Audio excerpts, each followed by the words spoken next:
प्यारे बच्चों नमस्कार। स्वागत है आप सभी का बुद्ध स्टडी पॉइंट के यूट्यूब चैनल में। और आज इस वीडियो के माध्यम से हम लोग बिहार बोर्ड के 10वीं कक्षा के गणित के पहले अध्याय वास्तविक संख्याओं के अंतर्गत अपरिमेय संख्याओं के पुनर्भ्रमण को समझेंगे। तो प्यारे बच्चों, अब हम अपरिमेय संख्याओं के परिभ्रमण को समझने के लिए सबसे पहले प्रमेय 1.3 को देखते हैं। और ये कह रहा है, मान लीजिए p एक अभाज्य संख्या है। यदि p a स्क्वायर को विभाजित करती है तो p a को भी विभाजित करेगी, जहां a एक धनात्मक पूर्णांक है। तो बच्चों, हमारा प्रमेय कह रहा है कि यदि p कोई अभाज्य संख्या हो और a कोई धनात्मक पूर्णांक हो तो a का जो वर्ग होगा वह p से विभाजित होगा तथा a भी खुद p से विभाजित होगा। तो इसको और बेहतर तरीके से समझने के लिए यदि हम p बराबर 2 मान ले, p का मान 2 रख ले और a का मान 4 रख ले, तो अब यहाँ पर a का वर्ग है तो यहाँ पर हम 4 का वर्ग कर लें। तो अब इन दोनों का अगर भाग करें तो चूंकि p a स्क्वायर को विभाजित करेगा, अर्थात कि हमें p के मान जो 2 है उससे हमें 4 के वर्ग में भाग करना है। तो 4 का वर्ग आप जानते हैं कि 4 चौके हो जाएगा 16। अब इसको जब विभाजित करेंगे तो 2 8 16। आप देख रहे हैं कि ये पूरा पूरा कट गया। उसके बाद फिर कह रहा है कि अगर p a स्क्वायर को विभाजित करता है तो p a को भी विभाजित करेगा। तो अब p का मान हमारा यहाँ पे 2 है और a के जगह पे हमने 4 का वर्ग लिया था, तो अब हम वर्ग को हटा देंगे, सिर्फ 4 को लिख लेंगे। तो अब हम यहाँ पर देख रहे हैं भाग दे करके कि 2 से जब 4 को भाग करेंगे तो ये 2 मर्तबा में ये हो जाएगा 4 और यहाँ पर ये कट गया। तो बच्चों, ये था हमारा प्रमेय 1.3। अब हम चलते हैं अगले प्रमेय की तरफ। बच्चों, हमारा अगला प्रमेय 1.4 है कि सिद्ध कीजिए कि √2 एक अपरिमेय संख्या है। तो बच्चों, हमें यहाँ पर सिद्ध करना है कि √2 जो है एक अपरिमेय संख्या है। तो इस तथ्य को हम सबसे पहले इसके विपरीत लेकर के चलेंगे और हम इसको मान लेंगे कि यह एक परिमेय संख्या है। तो अब हम यहाँ पर लिख रहे हैं कि माना √2 एक परिमेय संख्या है। तो बच्चों, क्योंकि परिमेय संख्याएं p बटा q के रूप में होती है और हमने √2 को परिमेय संख्या माना है, तो हमें इस प्रकार भी इसको लिखने में कोई दिक्कत नहीं है कि √2 बराबर p बटा q, जहां q जो है इज नॉट इक्वल टू 0 है। यहाँ पर p तथा q दोनों वैसे पूर्णांक हैं जिनका एक के अलावा कोई दूसरा अन्य उभयनिष्ठ गुणनखंड नहीं है। तो अब यदि आगे चले बच्चों, तो ये √2 q से गुणा करके ये हो जाएगा √2 q बराबर हो जाएगा p। अब हम इसके दोनों पक्षों को बराबर के दाएं तरफ और बराबर के बाएं तरफ को हम वर्ग कर रहे हैं। तो जब वर्ग करेंगे तो ये हमारा हो जाएगा √2 q का वर्ग और इधर हो जाएगा p स्क्वायर। तो प्यारे बच्चों, जब यहाँ पर √2 q स्क्वायर का वर्ग किया जाएगा तो √2 में √2 से गुना होगा, ये हो जाएगा 2 और ये हो जाएगा q स्क्वायर। यहाँ पर p स्क्वायर रहेगा और बराबर हो जाएगा p स्क्वायर। तो बच्चों, अब यदि q स्क्वायर को हम ज्यों का त्यों छोड़ दें तो ये 2 हमारा p के नीचे अर्थात कि हर के रूप में चला जाएगा। इसका मतलब कि p स्क्वायर जो यहाँ पे है उसमें 2 से भाग होगा, अर्थात कि 2 इस p स्क्वायर को विभाजित करेगा। हम इसको इस प्रकार भी लिख सकते हैं कि 2 q स्क्वायर बराबर p स्क्वायर या q स्क्वायर बराबर p स्क्वायर बटा 2। ये 2 हमारा नीचे आ जाएगा। तब इस आधार पर हम लिख सकते हैं कि अतः 2 p स्क्वायर को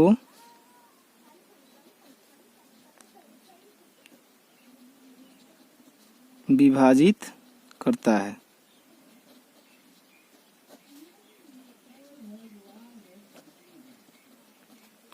तब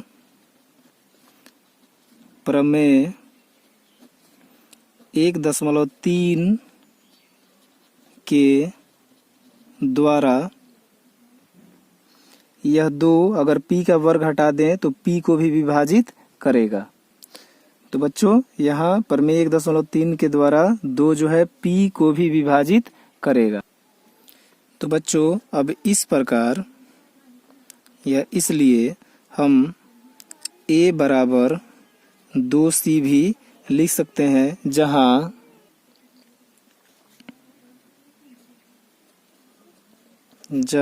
c एक पूर्णांक है।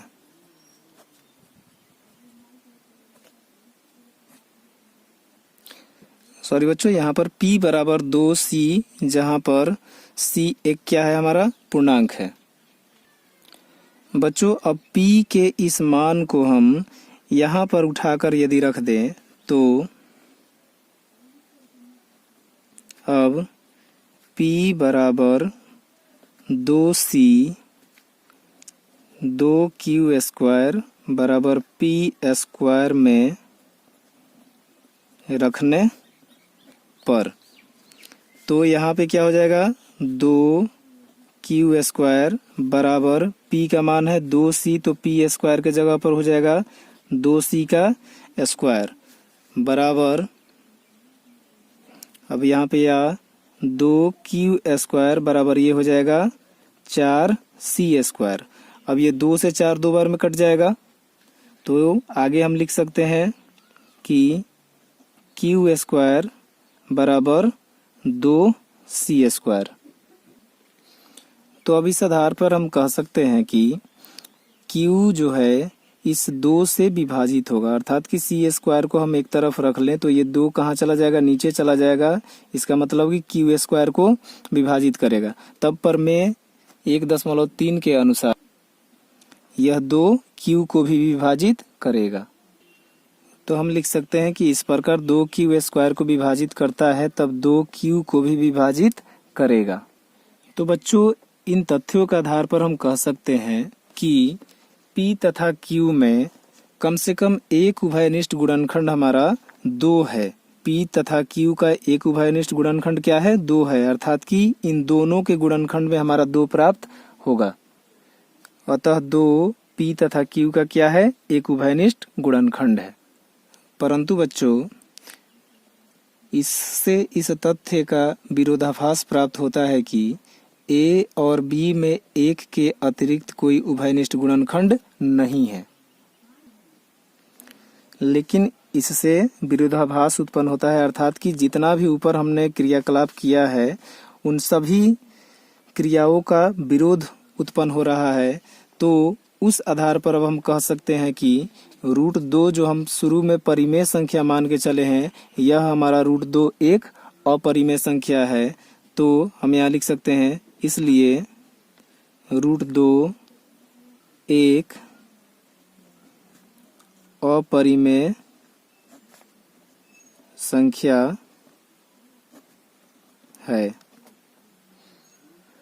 तो प्यारे बच्चों, अब इन दोनों प्रमेय का उपयोग करके हम प्रश्नावली 1.3 के प्रश्नों को हल करेंगे। और चूंकि इस वीडियो में हम उदाहरण का जिक्र इसलिए नहीं कर पा रहे हैं क्योंकि अभी हमने जो √2 एक अपरिमेय संख्या है वह उदाहरण के भांति ही हमको समझ में आया, जो कि इस प्रश्नावली के प्रश्नों को हल करने में भी मददगार साबित होगा। और इसी के आधार पर हमें इस प्रश्नावली को हल भी करना है। तो अब हम प्रश्नावली 1.3 के पहले क्वेश्चन को देखें। पहला क्वेश्चन है, सिद्ध कीजिए कि √5 एक अपरिमेय संख्या है।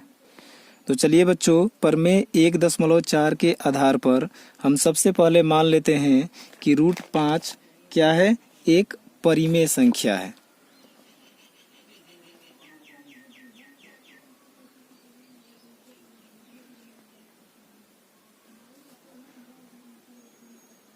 माना √5 क्या है, एक परिमेय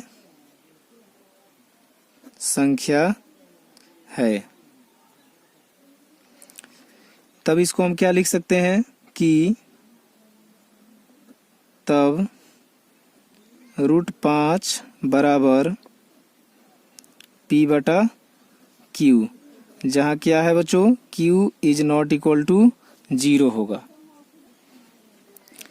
या Q से √5 में गुना होगा तो ये हो जाएगा √5 Q बराबर P। अब इन दोनों पक्षों का वर्ग करेंगे तो दोनों पक्षों का वर्ग करने पर, तो वर्ग करने पर क्या हो जाएगा, ये √5 Q का इधर ये वर्ग हो जाएगा और ये P² हो जाएगा। उसके बाद में ये हो जाएगा √5 का जब वर्ग करेंगे, 2 बार गुना करेंगे तो ये आ जाएगा सिर्फ 5 हमारा, और ये हो जाएगा Q² बराबर P²। तो बच्चों अब अगर प्रमेय 1.3 के अनुसार यहाँ पर हम बात करें तो Q की अगर वैल्यू को निकालनी होगी तो ये 5 हमारा P² के नीचे चला जाएगा, अर्थात कि 5 P² को विभाजित करेगा। तो हम लिखेंगे यहाँ पर, यहाँ यह 5 P² को विभाजित करता है, 5 P² को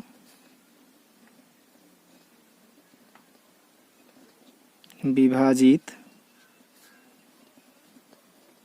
करता है, तब प्रमेय 1.3 के अनुसार 5 P को भी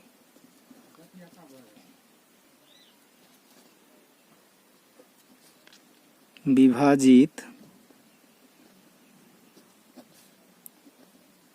करेगा।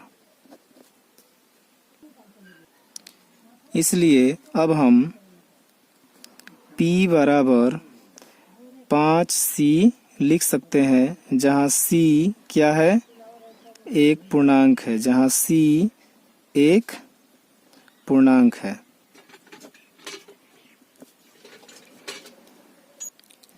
अब बच्चों P के इस मान को प्रमेय 1.4 को जिस प्रकार से हमने देखा उसके अनुसार इसमें हम रखेंगे। तो अब P बराबर 5C को 5Q² बराबर P² में रखने पर, तो ये हो जाएगा 5Q² बराबर P² के जगह पे क्या आ जाएगा, P का मान 5C है तो 5C का स्क्वायर, या 5Q² बराबर ये हो जाएगा, जब इसका वर्ग होगा तो 5 का वर्ग 25 हो जाएगा और C²। अब इस 5 से ये 25 कट जाएगा 5 बार में, इसको हम ऐसे भी लिख सकते हैं, Q² बराबर 25 C² बटा 5, ये 5 नीचे आ जाएगा और ये अब कट जाएगा 5 बार में, या Q² बराबर 5 C²। अब यहाँ पर प्रमेय 1.3 के अनुसार हम फिर से कह सकते हैं कि यह 5 जो है Q² को विभाजित करता है, तब यह 5 Q को भी विभाजित करेगा। तो हम लिख सकते हैं यहाँ 5 Q² को विभाजित करता है, तब 5 Q को भी विभाजित करेगा।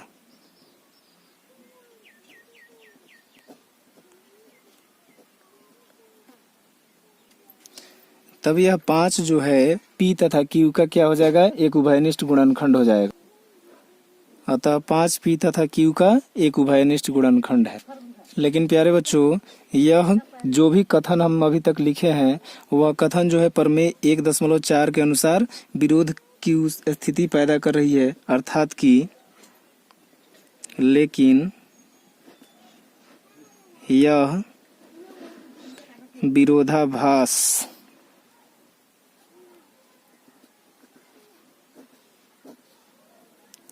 उत्पन्न करता है, अतः √5 एक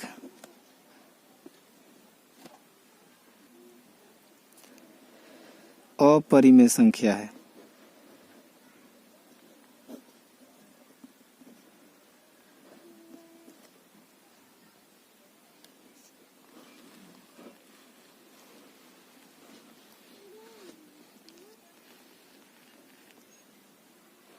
तो आइए बच्चों, अब चलते हैं इस प्रश्नावली के दूसरे प्रश्न की तरफ। और दूसरा प्रश्न हमारा है कि सिद्ध कीजिए कि 3 + 2√5 एक अपरिमेय संख्या है। तो बच्चों, सबसे पहले इस प्रश्न के सॉल्यूशन के लिए हम क्या करेंगे, इसको सिद्ध करने के लिए कि प्रमेय 1.4 के अनुसार हम इसको क्या करेंगे, अपोजिट मान लेंगे। अर्थात कि माना 3 + 2√5 एक परिमेय संख्या है, तब हम इसको क्या लिख सकते हैं, तब 3 + 2√5 बराबर P/Q, जहाँ Q क्या है, 0 के बराबर नहीं होना चाहिए। अब इसको आगे लेके चलते हैं, तो इस 3 को अब बराबर के दाहिने पक्ष की तरफ भेजते हैं, तो ये हमारा हो जाएगा 2√5 इधर बच जाएगा। उसके बाद में ये हो जाएगा P/Q, 3 इधर प्लस में इधर आएगा, माइनस में हो जाएगा। आगे चलेंगे तो या 2√5 बराबर, अब Q और 1 का एलसीएम इधर लेंगे, बट्टा का घटाव करेंगे तो ये हो जाएगा Q, ये P हो जाएगा और ये हो जाएगा 3Q। अब बच्चों, हम चाहें तो इसको इतना तक भी छोड़ सकते हैं, लेकिन हम थोड़ा सा आगे चलते हैं। अब इन दोनों पक्षों में 1/2 से गुना कर देते हैं। अब हम लिखेंगे 1/2 गुने 2√5 बराबर 1/2 गुने P- 3Q/Q। अब यहाँ पर इस 2 से ये 2 कट जाएगा, तो इधर हो जाएगा हमारा √5 बराबर, और इधर जब 1/2 से इसमें गुना होगा तो ये 2 नीचे आ जाएगा Q के पास में, और 1 से ऊपर गुना होगा तो इसमें कोई परिवर्तन नहीं होगा। अर्थात कि P- 3Q/2Q। अब बच्चों, P/Q के रूप की जो संख्याएं होती है उसमें P तथा Q हमारे क्या होते हैं, पूर्णांक होते हैं। तो इस आधार पर यदि यहाँ भी P और Q ये सब शामिल है, इसका मतलब क्या हुआ कि P- 3Q और 2/2Q P तथा Q के पूर्णांक होने की वजह से ये हमारा पार्ट क्या हो जाएगा, परिमेय संख्या हो जाएगा। तो अब हम उस आधार पर यहाँ लिख सकते हैं, क्योंकि P तथा Q पूर्णांक हैं,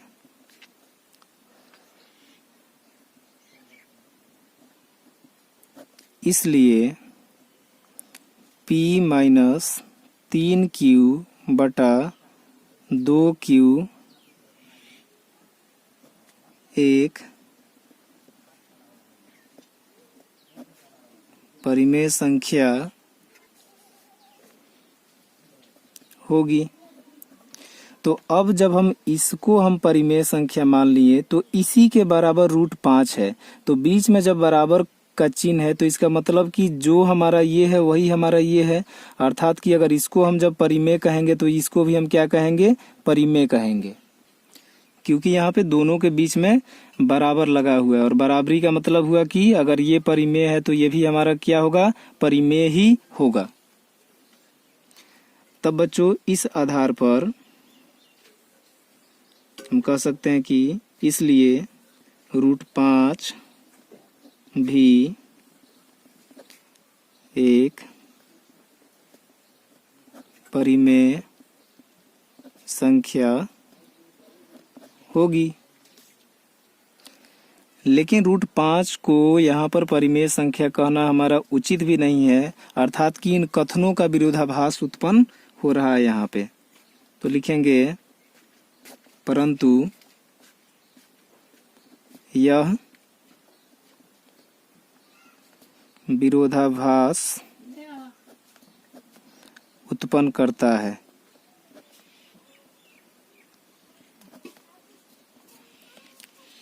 इसलिए 3 + 2√5, क्योंकि यह √5 जो है 3 + 2√5 के साथ में है, तो इसलिए अब हम लिखेंगे कि इसलिए 3 + 2√5 एक अपरिमेय संख्या है।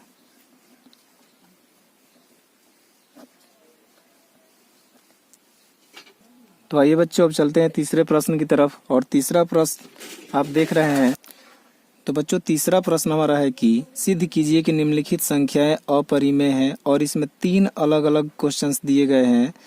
जैसे पहला 1/√2, दूसरा 7√5 और तीसरा 6√2। तो आइए हम सबसे पहले 3 नंबर के रोमन के पहले क्वेश्चन को देखते हैं। और हमें इसमें सिद्ध करना है कि 1/√2 क्या है? अपरिमेय है। तो बच्चों, अब तीसरे सवाल के रोमन के पहले क्वेश्चन जो कि हमारा है 1/√2, इसको सिद्ध करना है कि यह एक अपरिमेय संख्या है। तो परिमेय 1.4 के अनुसार सबसे पहले हम अपोजिट मान लेते हैं। इसको माना 1/√2 एक परिमेय संख्या है।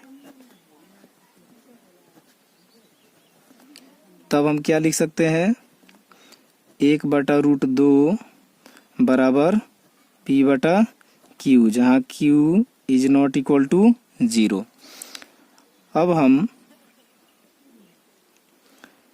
आगे अगर चलें तो 1/√2 में हम देख रहे हैं कि एक हमारा अंश है और √2 हर है। तो हम ऊपर तथा नीचे दोनों में यहाँ पर √2 से गुना कर दे रहे हैं। अब इससे कोई अंतर नहीं है इसमें तथा इतना में, क्योंकि √2 से √2 कटेगा, फिर से हमारा 1/√2 प्राप्त हो जाएगा बराबर P/Q। या अब यहाँ √2 में 1 से जब गुना होगा तो ये हो जाएगा √2, और बटा √2 में जब √2 से गुना होगा तो ये क्या हो जाएगा? सिर्फ 2 हो जाएगा, रूट खत्म हो जाएगा बराबर P/Q। तो बच्चों, अगर यहाँ पे अब क्रॉस मल्टीपुल करें तो चूंकि इसका इससे गुना होगा और इसका इससे गुना होगा, तो अभी हम √2 को छोड़ देते हैं, सिर्फ इस 2 का गुना करते हैं तो P के साथ इसका गुना होगा। तो ये हमारा हो जाएगा √2 बराबर, अब ये 2 हमारा आ जाएगा यहाँ पर 2P/Q। तो बच्चों, यहाँ पर चूंकि P तथा Q दोनों हमारे पूर्णांक हैं, तो यह पूरा जो है 2P/Q यह हमारा क्या हो जाएगा? परिमेय हो जाएगा। चूंकि P तथा Q पूर्णांक हैं, इसलिए 2P/Q परिमेय संख्या होगी। इस प्रकार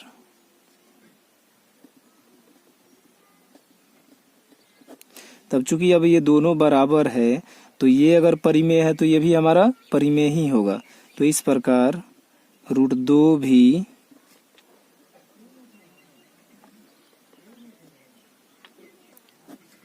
परिमेय संख्या होगी। लेकिन √2 को परिमेय कहना उचित नहीं है, अर्थात कि इन तथ्यों का विरोध उत्पन्न हो रहा है। तो हम लिखेंगे लेकिन यहाँ विरोधाभास उत्पन्न होता है, इसलिए 1/√2 एक अपरिमेय संख्या है। फिलहाल इस वीडियो में इतना ही बच्चों, मिलते हैं अगले वीडियो में और उम्मीद है कि आपको यह वीडियो पसंद आया होगा। तो बच्चों पर में 1.3 तथा 1.4 पे और बेहतर तरीके से पकड़ बनाने के लिए आपको 3 नंबर के रोमन के दूसरे तथा तीसरे प्रश्नों को खुद हल करना है और सिद्ध करके अपने प्रमेय का जो कॉन्सेप्ट है उसको बेहतर करना है। तो मिलते हैं फिर अगले वीडियो में, तब तक के लिए नमस्कार, धन्यवाद।